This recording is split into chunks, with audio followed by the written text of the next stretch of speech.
Bonjour Anne-Laure, bonjour à tous. Aujourd'hui, pour ce troisième épisode, on voulait vous parler des peurs. La thématique des peurs, c'est quelque chose d'hyper important et d'hyper intéressant. L'idée, c'est qu'il ne faut pas oublier que la peur a été faite pour un truc bien précis. C'est pour nous protéger, en fait, pour nous permettre de nous méfier des dangers et de prendre des dispositions en fonction. Anne-Laure, toi, comment tu travailles avec tes clients sur les peurs? Alors la peur, c'est un vrai sujet parce que ça fait clairement partie de l'aventure entrepreneuriale. Et quand on se lance en tant qu'entrepreneur, on est très, très, très souvent confronté à ces peurs. Ce qu'on n'a pas du tout quand on est salarié où on avance en fonction de ce qu'on nous donne à faire, etc. On doit se confronter à des choses qui nous font peur, sortir de notre zone de confort. Et c'est très difficile, en fait, d'identifier ces peurs. On a du mal à se dire, non, là, ce que je ne fais pas, je le fais parce que j'ai peur. Je ne le fais pas justement parce que j'ai peur. Et là, c'est le rôle de l'accompagnant aussi d'aider la personne à prendre de la hauteur, à se dire, oui, ok, donc ce que tu ne le fais pas, cette chose-là, et c'est de la peur.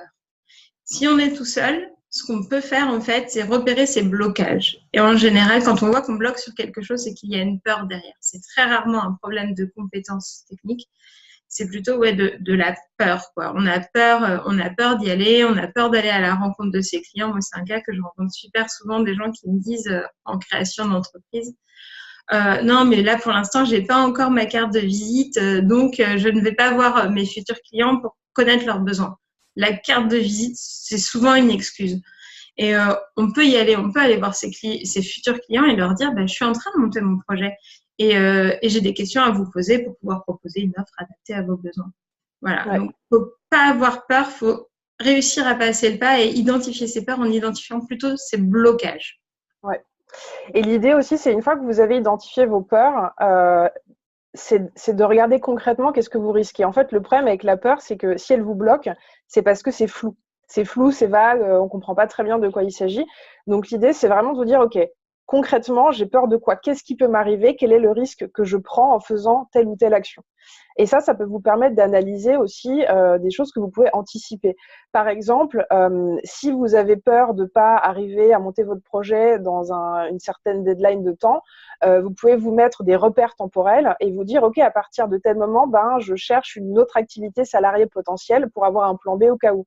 Ça, c'est un exemple de transformation en fait d'une peur en un élément concret. Le danger, c'est de laisser les peurs sous des formes floues et inquiétantes. Et c'est là où ça va vous empêcher d'avancer, quoi. De Ouais, toute façon, pardon. non, non, vas-y, je te laisse finir ta phrase.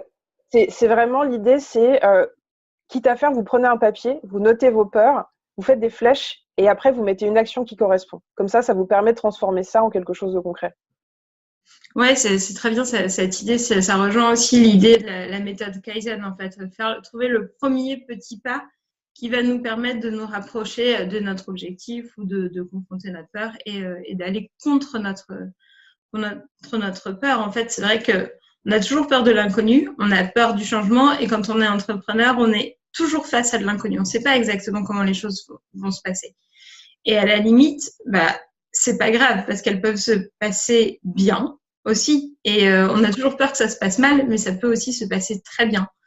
Et il faut l'accepter, ça fait partie du jeu, ça fait partie de l'entrepreneuriat, mais ça demande aussi un travail sur le lâcher prise. On avait travaillé ensemble, enfin, on avait fait une vidéo ensemble, Ouais, justement sur cette thématique du lâcher prise que vous pouvez retrouver, je pense, sur la chaîne YouTube de Bloomroad, où t'expliquais justement quelles étaient les techniques pour apprendre à lâcher prise, lâcher du lest et accepter que voilà, je ne peux pas tout maîtriser, mais c'est pas grave parce que ça peut m'amener aussi plein de belles choses et plein d'opportunités. Donc faut y aller. ouais, Et, absolument. hum, Il y a aussi un truc hyper intéressant quand on examine les peurs en coaching, c'est qu'il arrive souvent qu'il y ait aussi la peur du succès. C'est hum, pas uniquement la peur de se planter, la peur de faire des erreurs ou de pas y arriver, ça peut être aussi la peur de réussir, parce qu'il peut y avoir des idées négatives associées à l'idée de réussite ou à l'idée d'argent, et aussi la peur d'avoir à maintenir ce qu'on appelle un haut niveau de performance. C'est-à-dire maintenant que j'ai réussi à atteindre ça, ben, il va falloir que je réussisse à y rester. Donc c'est là où je dis que ce qui est le plus important, c'est d'identifier les peurs. Et une fois qu'elles sont identifiées, tout de suite, elles ont beaucoup moins de pouvoir sur vous et elles peuvent moins vous bloquer, quoi. clairement. Mais c'est bien parce que ça nous permet de faire une bonne transition sur notre prochaine vidéo. On se retrouvera dans 2 semaines avec un sujet qui est l'échec. On va parler de l'échec qui fait partie intégrante de l'expérience entrepreneuriale. Donc, on vous attend nombreux dans 2 semaines. À dans 2 semaines.